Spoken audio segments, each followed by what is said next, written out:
Welcome to Interact's Creator Stories podcast. Interact is the easiest way to convert curious people into loyal and happy customers by using a lead generating quiz. On Creator Stories, we get to hear the entrepreneur's journey. This is a podcast about how those creators took their knowledge and experiences to carve out a place in the world, owned what they know is special about themselves, and turned it into a successful company. Today, we're hearing from Jaclyn Mellone, who is the founder of Go-To Gal Media, an online business coach and host of the Go-To Gal podcast. She's been named one of Forbes' top 21 podcasts for 2021 and is a top 200 marketing podcast on iTunes. The podcast covers topics ranging from mindset, business strategy, to the latest marketing tactics.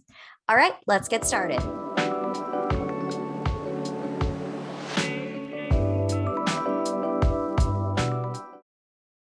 Hi, guys, and welcome back to Interact's Creator Stories podcast. As you all know, I'm your host, Jaclyn Solana, and with me today, I have Jaclyn Mellone. Jaclyn, thank you so much for hopping on our show with us today. Oh, thank you so much for having me. Of course, of course. And if you guys don't know Jaclyn, she actually is an online business coach and she's the host of her own podcast, Go-To Gal Podcast. So go check it out. After this, though, don't pause my show. I'm just kidding. But anyway, we're so excited to have you, Jaclyn, and I'm really excited to kind of get going because there's a lot going on in your business and you have like a lot of different avenues. So first and foremost, tell us a little bit more about you and your business, and then take us back to the beginning. How did you get started in all of this? Sure. So, hello. As you said, I'm Jaclyn Mellone, host of the Go-To Gal podcast, and I live in upstate New York with my husband. I got two kids. I say fur baby, but he's more like a fur old man. He's 10. My coworker, my fluffy coworker. And we'll get into the whole story, but essentially with my business, with Go-To Gal Media, we have me as a business coach where I work with clients one-on-one or in small group settings. But we've also found that, I guess in my own story, which we'll get into, podcasting has been such a pivotal, powerful part of my journey that a lot of my clients and community are like, well, how can we build a podcast like you have? Or how can we get on podcasts like the ones that we're listening to you on? And so I also have a podcasting course called Pays to Podcast that I partner with Farnoosh Torabi with. We built that together. She's hosted the So Money podcast. And then I also have a program where for help you pitch podcasts to be a guest is another way to leverage the platform. Maybe if you're not ready to be a podcaster, or also if you have a podcast, it's one of the best ways to grow your podcast is being a guest on other people's podcasts. So yes, we have a lot going on, but all exciting things. And they all fit together with that common goal of helping you become that go-to gal, that go-to authority in your space. Ooh, I love that. I love that because it also just kind of, I don't know, it's like we all want to be an expert in our field, and not that we aren't, but we also want to be the expert, right? Like I want to be the person that you think of out of the kind of, ocean of people that do what I do. Exactly. And that's where it's been this funny thing with my own brand, and that some of it was a little bit broader, right? So me having podcasting as kind of my go-to gal status. But that feeds clients landing on my lap and programs that kind of fit within all of that too. So yes, getting known as that go-to person is essential. Everyone says like, oh, it's so crowded out there. But if you take the time to really build that clear brand.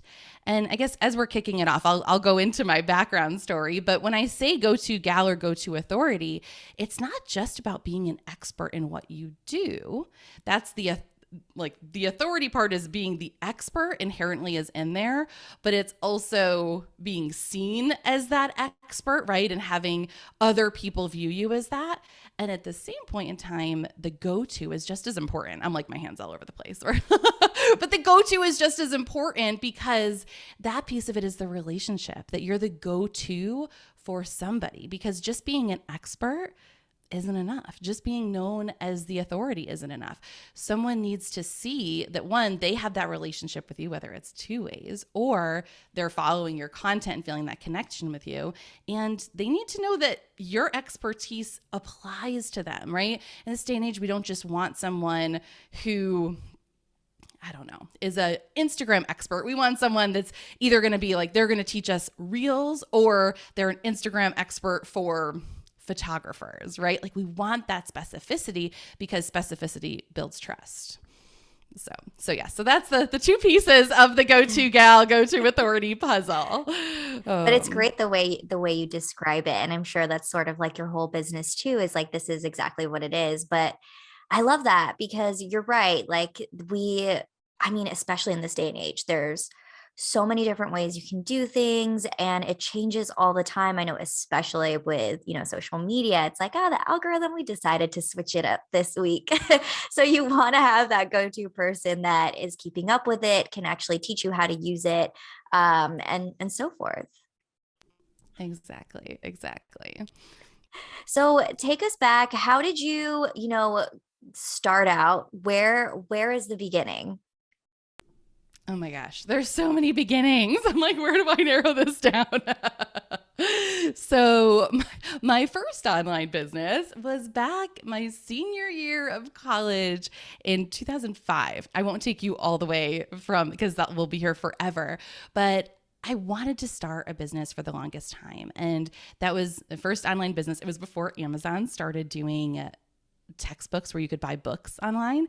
And it was a website for college students to sell each other books. And so, could have been the first and the next or the first Amazon, but somehow that didn't end up happening. But that's okay. So, but I spent a solid decade being a entrepreneur, and I had ideas. Sometimes we got to, that was probably the furthest with that first company in 2005. But after that, ideas, logos, but nothing really past that, right?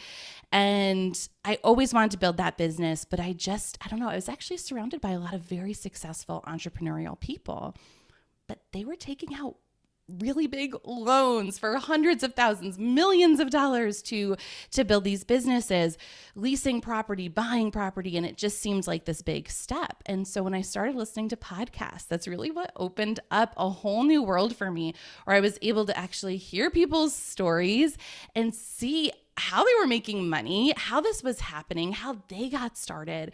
And I literally felt like a whole new world opened up to me. So podcasting was the first, but I always thought I needed to have this big audience first. So I was like, okay, I'm going to start a podcast, but not until I grow this big audience.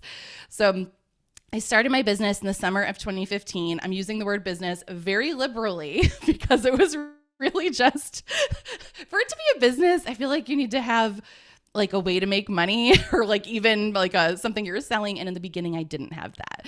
I just started with an Instagram account. I was all about building an audience and building community first to figure out what they wanted. Like, how could I take my expertise, my background, my expertise is in marketing.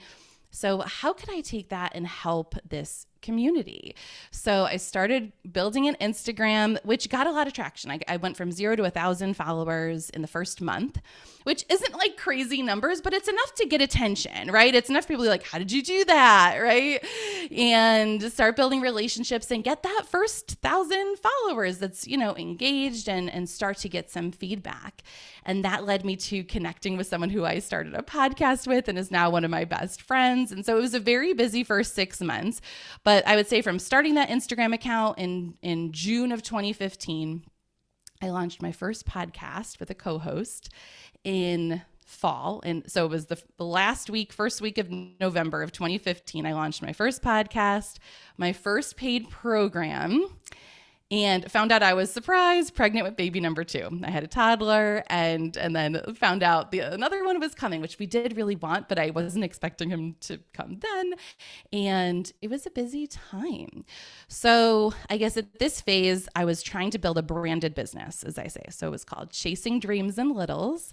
And the podcast was called All Up in Your Lady Business. And so it was a different brand, but a lot of fun. But at this phase, I was really just like sinking in self-doubt. I was so the Instagram account, it was very different than Instagram is now. There was no stories back then, right? It was a lot of graphics, a lot of quotes. I think I had maybe one or two pictures of me in a whole feed, right? So it was really not at all about me. And I was really embarrassed for people in my real life to know that I was building a business. So I was joining these Facebook groups, some paid, some free, to connect with other people doing similar things. Now, at the time, I don't think Facebook does this now, but at the time, like if I joined a group that was like entrepreneurs, whatever, it would put that in my timeline or my feed. It would like announce to my Facebook friends that I was joining that group. And so I literally was so afraid of people finding this out that I would, which is so funny looking back, right? But I would go onto my Facebook, and as soon as I would join the group, I would go and like go into privacy and hide it from my timeline because I didn't want anyone to see what I was doing. It was basically like a step away from like the witness protection program here. Oh, and that's how it was. We could spend a whole hour breaking down, therapizing what was going on in my head at that time, but it felt scary to be putting myself out there, and I didn't let it hold me back because I was still taking action, but I was also taking all these other steps, right, to not do it. And I'd hired a coach who was a business and life coach, and I remember thinking, oh, I'm not going to need the life part. Like I'm just hiring her for the business part. And then all this stuff happens, and finding out I was pregnant and hormones and everything. I was so sick. And I was so grateful to have that life coaching support during that period of time. I don't know if I would have kept going without that, and realizing how important it was for me. I remember saying to her, I'm normally such a confident person. And I was before I started a business. Oh, and what I've learned since, because I was so like, what is going on? I really didn't even recognize myself. I was excited about building this business, but I'm like, why do I feel so insecure about this? Where are all these thoughts coming from? Why am I second guessing everything? Why am I comparing myself to people? And I just wasn't used to being in that place, right? And so I felt so frozen by it all and consumed by it. I'm like, I don't get it. And what I started to realize since is that we'll say imposter syndrome, it's everything wrapped up in it, right? But that imposter syndrome that comes up doesn't come up when we're feeling comfortable. It doesn't come up in times when we're keeping things, holding the egg, right? When we're keeping things the status quo. It comes when we're pushing our limits. It comes when we're getting outside of that comfort zone. I say into the growth zone, right? And so I call it the shrinking zone and the growth zone, because there's really no standing still. That doesn't exist. You're either growing or you're shrinking. And so that's helped really reframe it for me, because at all stages of business, mindset comes up, imposter syndrome comes up, and recognizing that that's part of the growth process and not a sign that you're doing something wrong or you're not cut out for this or you're not good enough for it, but actually, oh, okay, like I'm pushing my limits here. That's where it's coming from. Oh, and so then I was pushing a lot of limits by starting the business. So okay, to wrap this up a little bit more. So it started as this branded business. I start joining these Facebook groups, and with that membership that I launched in 2015, this is an interesting thing, because I could spin these numbers and make them sound good, right? Like I could be like, oh, I had a challenge with 300 people in it. We converted almost 10% into the membership. Like these are real numbers, right? But at the end of the day, we had 29 people join. And I say it was very much an I at that point in time. I had 29 people join a membership paying $29 a month. I had a solid 3-figure a month business, okay? Like everyone's talking about 5-figure months. These were 3-figure months. There was no comma in the monthly revenue at this point in time. And while it was something, and it was recurring revenue, right? It wasn't going to be what was going to help me leave the job that I was in, right? It wasn't going to be enough to do that. And especially being pregnant, I felt like I had this deadline of like, I got to make enough by the time this baby comes, because otherwise I can't do it, right? So I really felt that pressure. And the funny thing that started happening was I was in these groups, some free, some paid, and people just being myself, right? So here I was like not really being myself out in public because I was just being the brand. But then in these private communities, I was asking for help, sharing what's going on. And I started getting tagged for Instagram. I started getting people DMing me asking for advice. Could they hire me to do their Instagram for them? Do I do consultations? And what I realized in retrospect is I built a personal brand by accident. And the personal brand where people actually knew me as a human who was building a business and saw the success that I was having on Instagram. Caveat, I'm not at all an Instagram expert now. But back then they saw this, and I never set out to be an Instagram expert, but I was like, okay, well, I am trying to hit these goals and people are just coming to me or referring to me. Maybe I should have some offers for Instagram. And so I started putting things together and selling consulting and a group coaching program. And that led to a course, all within like 6 months, by the way. This was like bam, bam, bam. But that was really eye-opening for me because here I was trying to build this branded business, chasing dreams in littles. And it just felt so slow. It wasn't until April that I hit my first 4-figure month in that business. There's finally a comma. And this other side, this personal brand side of things was growing so fast and so easy. And that really left an impression on me. And it wasn't until about a year later and a lot of other things happening that I made the decision to debrand from chasing dreams in littles. And listen, there's nothing wrong with having a branded business. I have a branded business now with Go-To-Gal. The problem with my branded business was twofold. One was the type of things I was selling were not in alignment with the people who I was attracting with that name, with that brand. Other things that I wanted to sell, I guess I should say, the coaching packages I wanted to offer, I was attracting the wrong person, the wrong mindset of person, I should say, with that brand. And the other piece of it is I was hiding in it. I wasn't front and center. So I could have been more front and center. And I did try a little bit once I got a little bit more comfortable on the other side of things. But what I found is people, when they connected with me and saw what I could help them with, that's when things went a lot easier. And when I started carrying that same philosophy into the clients I was working with in this program, they started having more success too. So it was really interesting how that all came to be. And even funnier, somewhere in that decade before, I actually did work in personal branding. So this should have been really obvious to me, but it wasn't. And I think a lot of us dismiss our previous experience with like, oh, we're starting something new that doesn't count or it's different, right? Whereas if we take all of our knowledge and experience from different parts of our careers and our life, that's what makes us so unique and the depth of our expertise too, right? Not just what we learned last month, but that culmination of things that we've learned throughout our careers. So I started really leaning more into that piece of things. Okay, this is like my whole life story, but where do we? So I'm like, okay, where do we go from here? No, this is great. One more thing to tie into all of this is, so I was having all of my own insecurities and self-doubt and imposter syndrome early on. And at some point in time, I started doing one-on-one consulting with people as an upsell to people who were in the membership.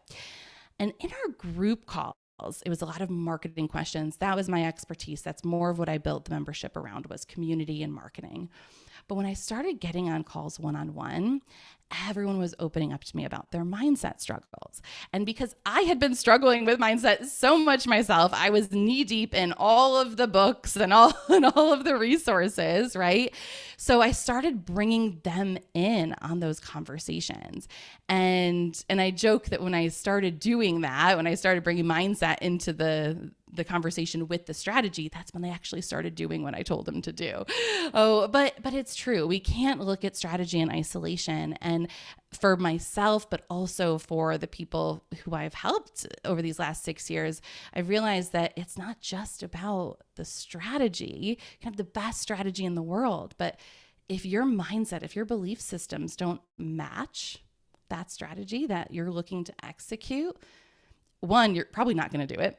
Or you're even not even going to see the opportunity to do it because you don't believe it's possible. And if you are fortunate enough to get past those blocks of, okay, I'm going to do it. I see the opportunity. I'm going to do it anyway. Your energy is going to feel out of alignment and it's not going to get the result that you really want it to get. And so pairing the mindset and the marketing has really been instrumental both to my success and everyone who I've helped along the way. I love that. That was beautiful. I think also what's awesome about your story is it also happened to you where you started a business, you were like, okay, this is what I'm doing. But until you kind of made that same match, made that pairing as you said it, that's when it finally clicked. And I think it's so interesting. I mean, like even for us on our end, when we talk to customers, they're always like, why aren't people, paying attention to me basically? And it's like, well, you know, you're making like your whole branding, your marketing, your quiz all around what you see other people doing. Where's the element of you in it? And I think like people who are customers or, even just like maybe shopping around, like looking around, part of it is of course like they want those services, they need that help, but they're also looking for that authenticity as well. And I think that plays a huge part in your business kind of mattering, I guess, or like it makes a huge part in like what people see from you. It's so true. And it's so easy to say, oh, be authentic. Like, what does that look like? Yeah. What is that, right? Like, what is that? And, getting comfortable sharing, but I don't think you need to share too much. I'm not one of those people that's like, you need to pour your heart out and tell every struggle that you've had. And it Right. almost gets to the point sometimes where I feel like it's like vulnerability porn. Like, it's like what is the most shock value, crazy story that someone can share or picture that they could share on Instagram? But oftentimes what I found, it's the little things, it's the nuances Hmm. that those little cracks in the perfect coding, that, and not that there needs to be a perfect coding, but it's what I found is sometimes it's the smallest things that people can relate to you over, or that make things feel more genuine versus the perfectly curated vulnerable post. And I don't know if that's Mm. what you were even getting at, but that's what it made me think of, is like the perfectly curated vulnerables versus just that like on a whim sharing sometimes, right? That it doesn't have to Right. be overly emotional or dramatic, but maybe it's more relatable, right? Or it's just a simple thing Yes. that you don't even realize is going to have such a big impact, but people see it because they get it, right? It's like those little things that are sometimes unexpected.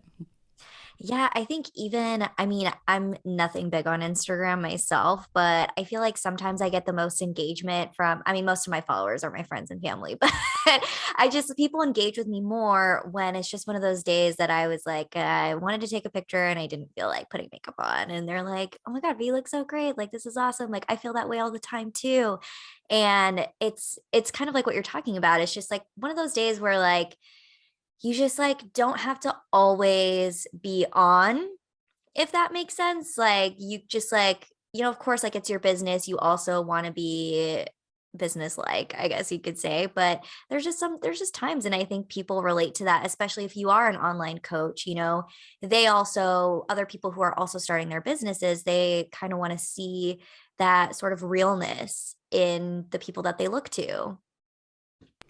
Totally. And so for me, for my approach, it's about not taking myself and not taking ourselves too seriously, right? So sometimes that means I'll post a picture. And this was a real story that is just the perfect illustration of this. I had my husband take a picture of me. I was like wearing a pretty dress, and our neighbor next door had like a beautiful bush. I'm like, let's go to like that side of the yard with like the pretty bush or whatever, right? And so we go out, and of course my son like runs out, and he's still got like the pull up on or whatever. He's in his pajamas, and the dog runs out, and so of course there's a bunch of pictures, and I'm looking at them, and literally there's like my son in his PJs, and the dog is pooping in the picture. like, this is it. This is real life right here. We're trying to take the picture and this is all going on. And I could have cropped it very easily, but I'm like, this is way too fun to just not show like the whole picture of what's going on. And recently I was reading something, I actually think it might have been Rebecca Minkoff's book and Fearless. And she was talking about like reality is like just outside the what's the word? But like at the cross mark, that wasn't the, but like it's like just outside the square. But she was using a photography term that's not coming to me now. But it reminded me of that because I'm like, I could have so easily cropped that picture, but it's sometimes what's just outside of that frame that's the most interesting, that's the most real.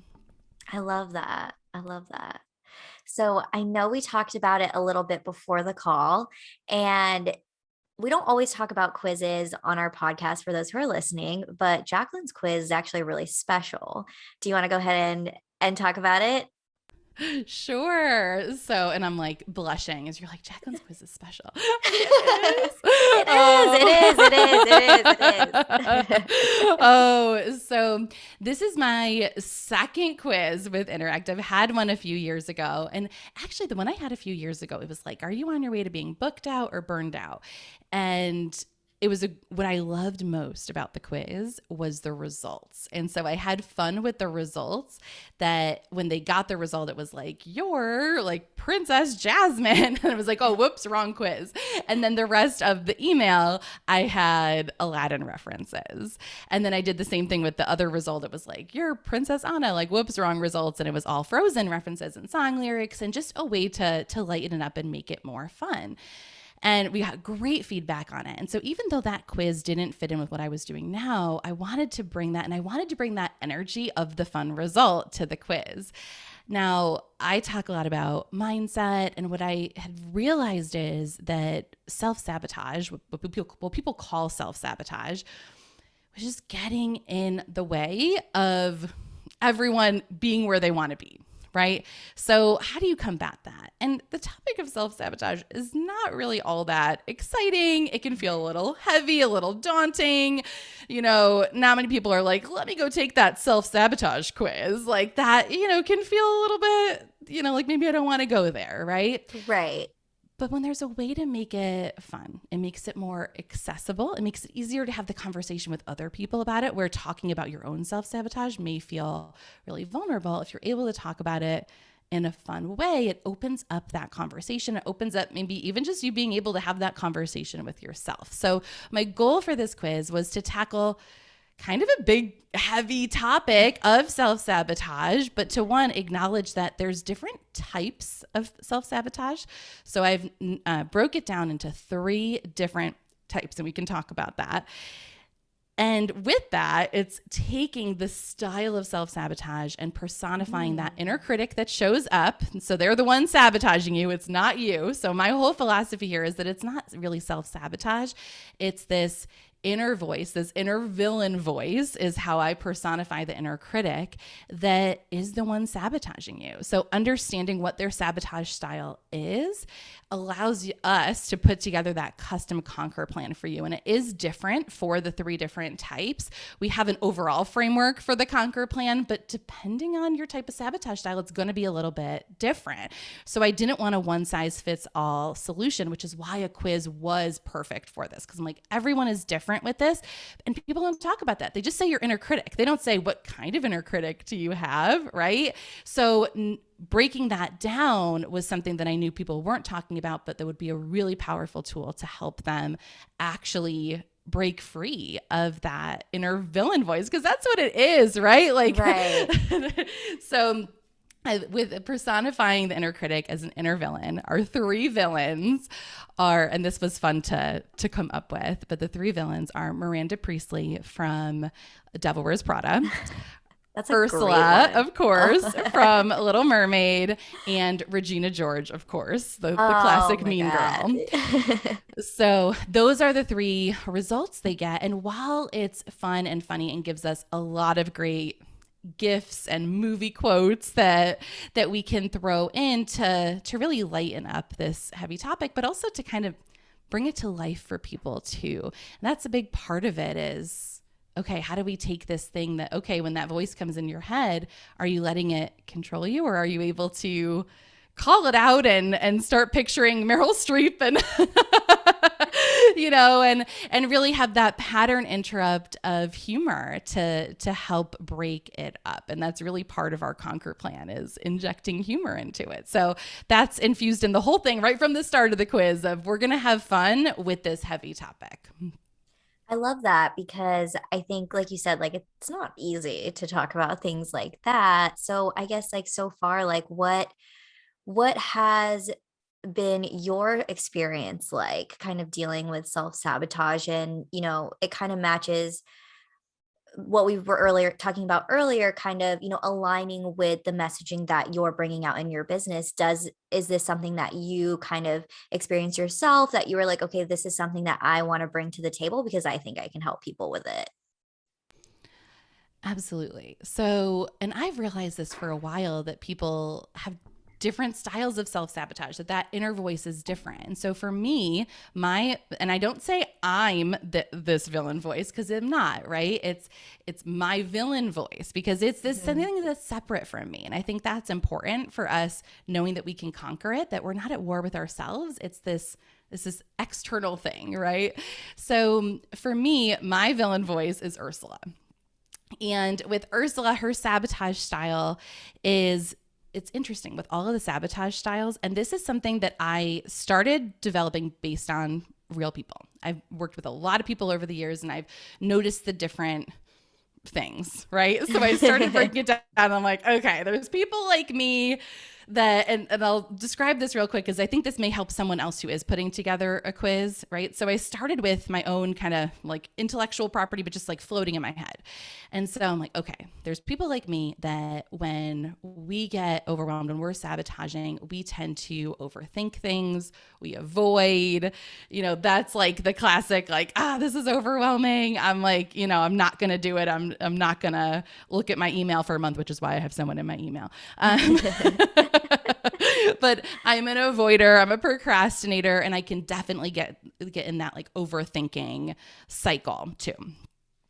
And then I would notice with my clients that some of them were just like me, but some of them they would get stressed out, and then they would just work like crazy hours. They would go from one thing to the next, or they would quit a launch in the middle. And I'm like, okay, well, that's definitely very different than me. Like, your output is a lot more, but I also could see that they were sabotaging their success by not giving things proper time, or, different, like by just doing everything themselves and not letting their team shine, or there's different, qualities with that type too. So I didn't have a total handle on, but I'm like, it's something like that. And then the other type was just consumed with feelings and emotion, right? And it was like the comparison, the self-doubt, shame, but just like all the feels was over here.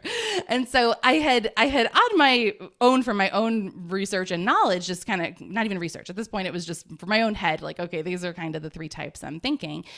And this led to, I was hearing someone talk about how she uses different, what's the DISC profiles. And so I'm like, oh, that's so smart.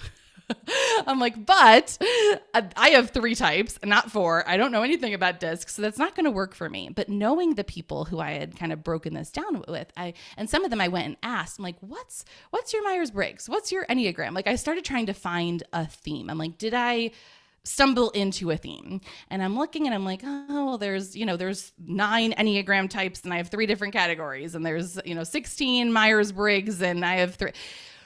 What I ended up realizing, though, is that there's a thing called the Enneagram Triads, and I had not really known about this. And when I got further into it, it really aligned with what I had already set up. So then I went all in on learning more about the Enneagram Triads and rounding it out more. And sometimes people get a different result than their Enneagram, and later have found out that their Enneagram is actually mistyped. And so I'm like, okay, it's not an Enneagram quiz, but what I've learned from this is that, one, it really helps to anchor it to some type of profiles that already exist. I'm glad that I started with my own knowledge first, because it didn't sway what I was doing, but it did help me to firm things up. And so with that, the 3 different styles, like with my own style, my greatest strength, my people that are in my profile type, one of our biggest superpowers is our brain, is our thoughts, is our ideas, our strategies, right? And so our inner villain uses that superpower against us. That's ourself. That's what the self-sabotage is, right? And so Ursula's sabotage style is distorting our thoughts. And that's how it shows up, is that the overthinking and the avoiding of being overwhelmed by the thoughts is the reaction to Ursula distorting the thoughts. So with all the other types, it's something similar, where with the Regina inner villain voice, the people that have that type, their superpower is their emotional intelligence. They're really connected to their own empathy, other people's emotions. They understand their own feelings, other people's feelings, and all of that.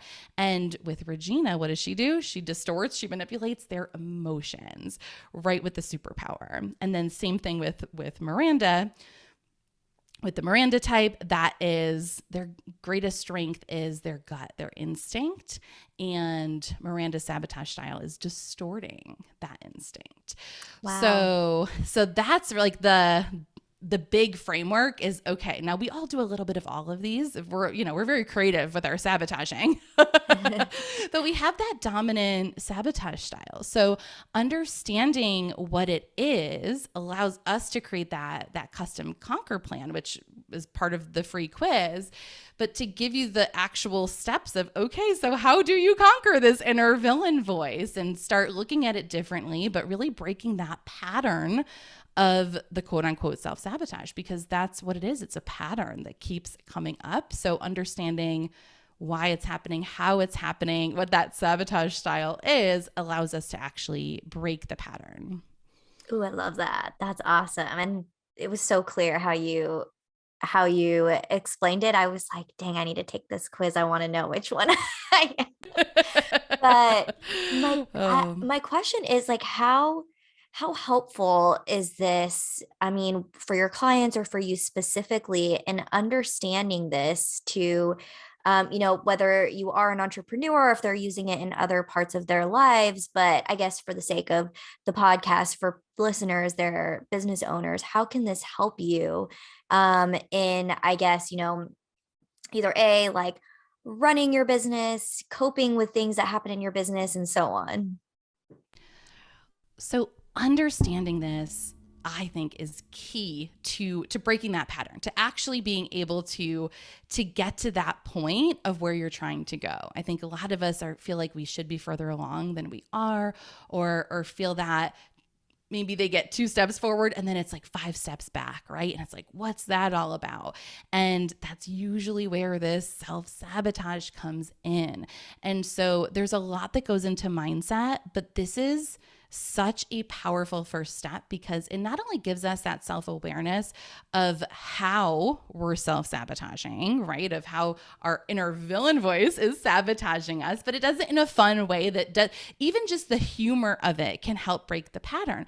But when we know that, it's so much easier to be on the lookout for it, to spot it, and to do those things, then to take that conquer plan and start to shift it. Now, is that going to solve all of the mindset problems that someone has? No. Is that going to give you the strategy for how to grow your whole business? No, right? But that's the first step. And that's a really important piece. And this is something I was intuitively doing with my private clients, right? Like we would figure out like, oh, every launch you try to quit your whole business or whatever, we would start seeing these patterns, right? But this framework has even helped me work with clients to kind of fast track. Okay, like now we know what to look for. One of my clients I've worked with, actually, she joined the first round of that membership back in 2015. Oh, and wow. We've worked together in different capacities now for almost 6 years. So privately for the past couple of years, but group programs, we've pretty much been working together since. So with her, right, I know a lot. So there's a lot of history there. We can easily connect dots and all of that. But with newer clients, having something like this allows me to get to know them better, to be able to help them better a lot faster. And with themselves, it allows them to start making some of those tweaks on their own quicker too. And I'm going to say for a lot of people, which I wasn't expecting, but for a lot of people that have tiptoed around mindset, it's opened it up and made it feel more approachable and not as daunting, and been able to start a conversation about it. And that maybe has been one of the biggest things holding them back in their business, but they haven't realized it, especially the Miranda types, because it doesn't feel like mindset because they just keep working really hard or they're on to the next thing. It doesn't feel like mindset in the way the other two types show it, where the overthinking and the all the feels, you're like, okay, this seems like a mindset. Where with the inner villain voice of Miranda, it doesn't always show up like that. And so being able to spot it, being able to open up this whole new door to mindset, has been really powerful. Wow. Yeah, that's awesome because I think, oh my gosh, it's just so crazy to think of how, because it is so vulnerable and that you're kind of tapping into a place you probably don't like tapping into. Like looking at it in this perspective is like, okay, we know this is scary. We know it's not something you want to necessarily look at or think about, but it could be holding you back. It could be kind of hindering the growth, especially in your business, because this, like, even if your business isn't your whole life, it's a big part of your life. And if you want that growth, if you want to scale, you need to kind of look at this and figure out, okay, what's the best way I can move forward? How can I work around this or work through this? And going from there, really, I think even for me, I just like I hate when people are like, why do you think this didn't work out for you? And I'm like, I really don't want to talk about it. But over time, I have Right? gotten better at like, you know what? I know exactly what happened here. But I remember just like before I even felt comfortable talking about it myself, just like as an employee at a corporate job or like at a 9 to 5 job, it's like, hey, like what happened here? And I'll just be like, I don't know, won't happen again. I'm out of here, but let's talk later. Bye. Yeah. Well, and it's interesting with the different types too, that especially with the Enneagram piece, helped me understand better and connect dots better, but handles that piece differently, right? So someone with that Miranda inner voice is likely to not feel the way. I'm guessing that you don't have Miranda, because they're more likely to project that onto someone else. And so it's either like anger, like out at someone else, or it's like this like boiling like resentment, like I'm gonna stay up all night and do this, but I'm like really resentful of the other person for not pulling their weight, so I have to, kind of thing. And it's a lot of anger with the emotion. With Ursula as the inner villain voice, which is what I have, fear is probably the dominant emotion. And so that's where it's kind of this, like, I picture like the lurking in the cave, like, I don't want to touch it because I'm like afraid to even like see what it is. But we tend to also think it's whatever our strategy is, like we did something wrong. Like, oh, my strategy wasn't good enough. My writing wasn't good enough. I did the wrong thing. I didn't do enough. Like, we kind of really take it on ourselves. And then with the Regina villain voice, it's kind of taking that to the next level. And it's like, I'm not good enough. I'm a screw up. And like kind of owning whatever that mistake is as themselves, and that is heavy to hold, right? But when we start to realize how that's showing up, then we can start to break that, or realize that that's just the part of that's like the sabotage style that this inner villain is having, right? And it doesn't have to be the way we respond. And we can start breaking that pattern and creating a new one. And that's a really powerful tool to be able to practically move forward with mindset, right? Sometimes mindset can feel a little out there, but it's also really practical in this application of, okay, no, it's really, with that Regina type, right? They might be blaming themselves for not being good enough, for not living up to whatever it is, or not thinking that they're ready for that next thing. But when they realize that that's just Regina being that inner mean girl, right? And and they're able to, to really switch that around and start to, and as they like embrace the movie quotes, have fun with it. We put that in part of our framework of inducing the humor with it, I guess. But once you know that that's part of it, that's part of growth. I look at mindset as like personal hygiene. Like, this is not like, okay, I'm not going to pretend like I shower every day, but you got like maybe every other day, you got to shower. One shower isn't going to be enough for the week, the month, the year, right? This isn't a one-time thing. And it's the same with mindset. It's really something that I encourage people to proactively work on themselves, right? And have these different state routines to get into the right mind state, or different wellness practices to help with their mindfulness.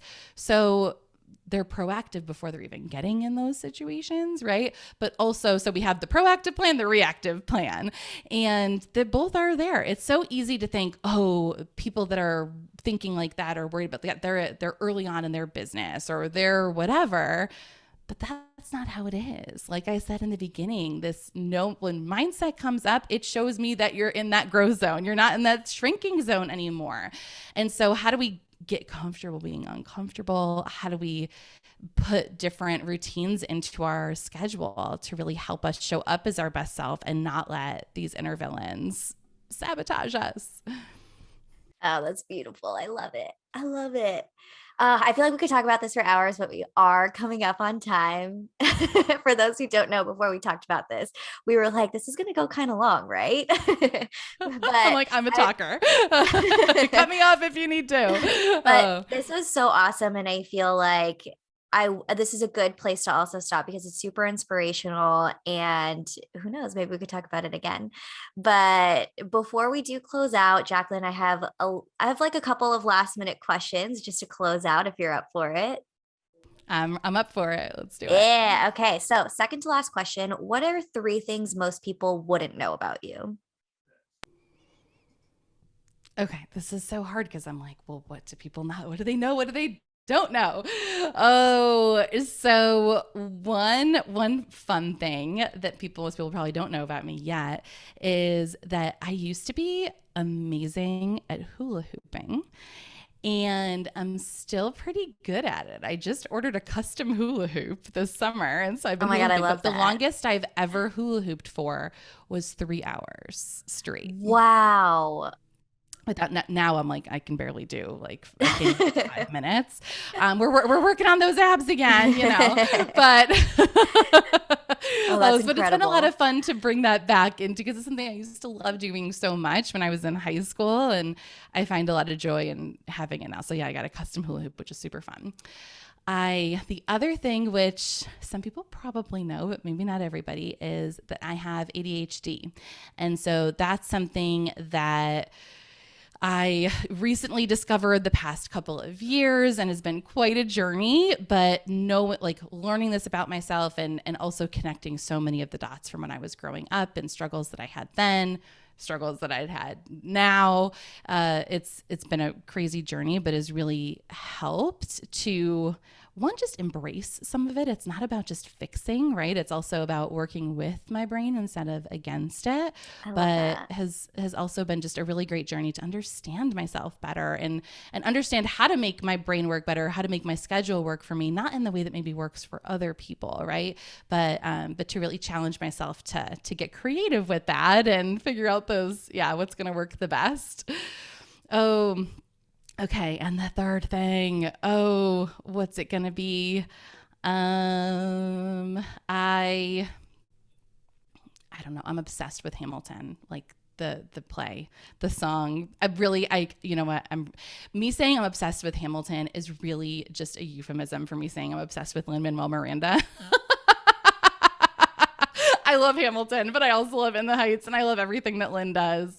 So I guess we'll share that. Oh, I really admire, his brain is just so fascinating to me, and how he thinks. And for me, it's not just about watching the play or learning the lyrics to the songs, but I have like the book and like how did he, how he came up with different notes because he wanted it to sound like a door closing. And so he, used that chime on his computer and then matched that with a note on the piano. Like I love stuff like that, and how he is just really creative in the whole creative process, but also his collaborative process too. I really admire. So yeah, I geek out on all things Lin-Manuel Miranda.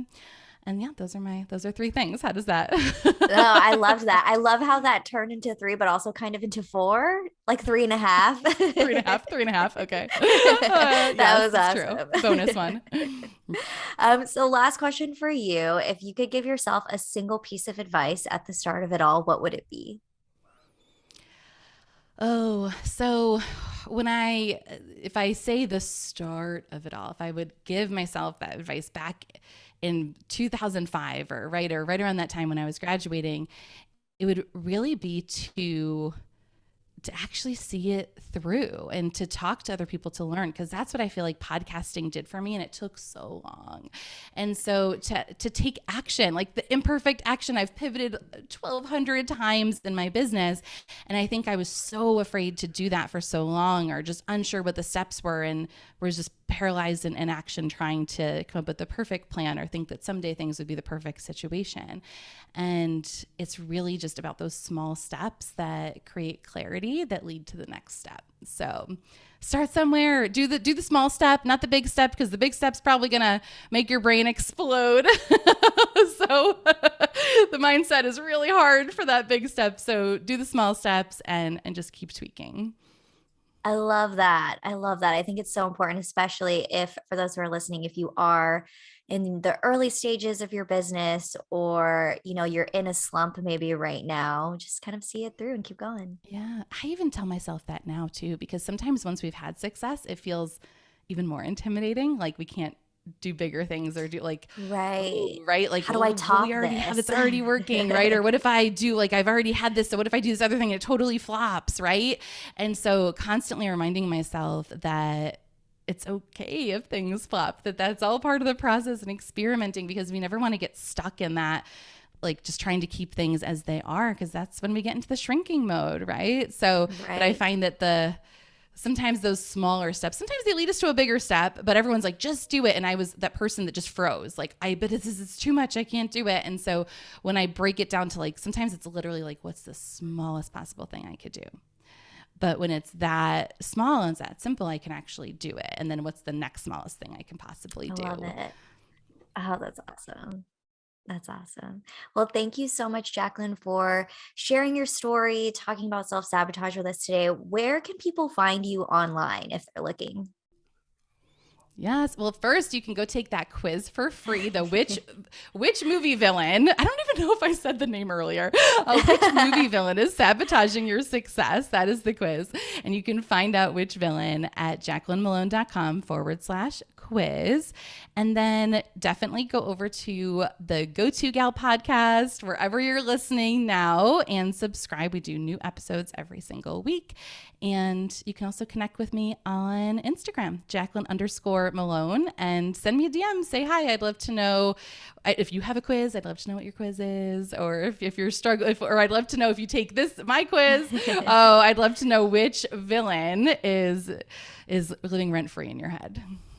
I love it. And guys, we will put that in the show notes. So don't fret. It will be there for you to just click on, and you will find all of it. And thank you again for listening. We will see you next time. Bye.